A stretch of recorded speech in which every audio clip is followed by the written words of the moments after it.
د وطن یوټیوب چینل درنو لیدونکو السلام علیکم ورحمت الله. تاسو د ټولو د روغتیا په هیله موږ راغلي یو د میدان وردګو ولایت ته. دلته یو نندارتون د لاسي صنایعو په لاره اچول شوې ده او خوشبختانه له نیکه مرغه د صنعت او تجارت رئیس صاحب محمد خان زواک له موږ سره ناست دی. لومړي سر کې تاسو ته ښه راغلاست وایو. مننه، خیر اوسې، ژوندي اوسه. سلامت اوسئ. خوشحاله شو چې یو ښه نوښت مو کړی دی دلته د هیوادوالو ته خدمت کړی دی او د زمینه مساعده کړې ده چې هغوی خپل لاسي صنایع لاسي کار نندارې ته وړاندې کړي. مننه، ژوندي اوسئ. بالکل دغه نمایش په لومړي ځل په میدان وردګو ولایت کې 13 ورځې افتتاح شولو چې 3 ورځې به دوام کوي. مختلف ډوله اجناس، زراعتي توکي، لاسي صنایع، زموږ خپل کورني تولیدات په تقریبا په مختلفو غرفو کې نندارې ته پکې وړاندې شوي دي او په زیاته توګه نندارچیانو یې دې څخه لیدنه کړې ده او 3 ورځې به دوام ولري. ډېره ښه ده.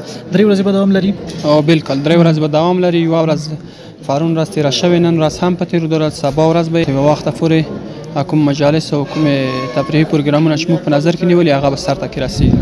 ډېره ښه ده. تاسو ته بریا غواړو جناب رئیس صاحب. خوشحاله شو. کوم خلک پکې ډېر زیات دي؟ مختلفو برخو نه، ځکه واضح خبره ده چې موږ ولایت یو زراعتي ولایت دی، نو دلته زراعتي محصولات شته، لاسي صنایع شته، زموږ خپل تولیدي توکي دلته شته دي کوم چې موږ خپله فابریکات فعالیت کوي.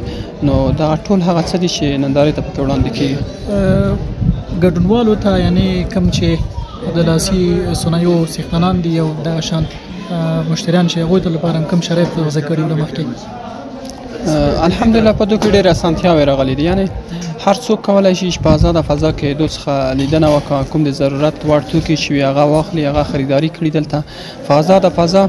یعنې هر وخت دوی کولی شي چې په ډاډه زړه په پوره امن او امنیت سره دی راشي دلته خپلو کورنیو تولیداتو څخه لیدنه وکړي. قصر پایتخت په نامه هوټل دی که نه؟ بالکل، غازي کریم خان تالار. غازي کریم خان تالار. د دې لپاره هم یو لاسته راوړنه ده. یو څه کمه فیصدي دی په نظر کې نیول شوی ده، ځکه د یو خصوصي سکتور دی، نو طبعا یو څه فیصدي دی هم په نظر کې نیول شوی ده. راتلونکي کې څه پلان لرئ جناب رئیس صاحب؟ راتلونکي پلانونه دا دي چې تر دې نه انشاءالله دا خو لومړی ځل دی چې په دومره ستره کچه نندارتون دلته په میدان وردګو ولایت کې افتتاح شو.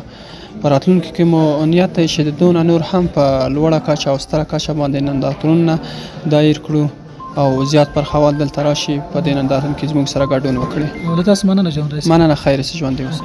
درنو لیدونکو تاسو هم مننه کوو. تر بیا چې زه احسان الله قریشي ساز په درنو شوبټ کې حاضرېږم. موږ ته اجازه راکړئ چې اجازه خاطر بریالي اوسئ.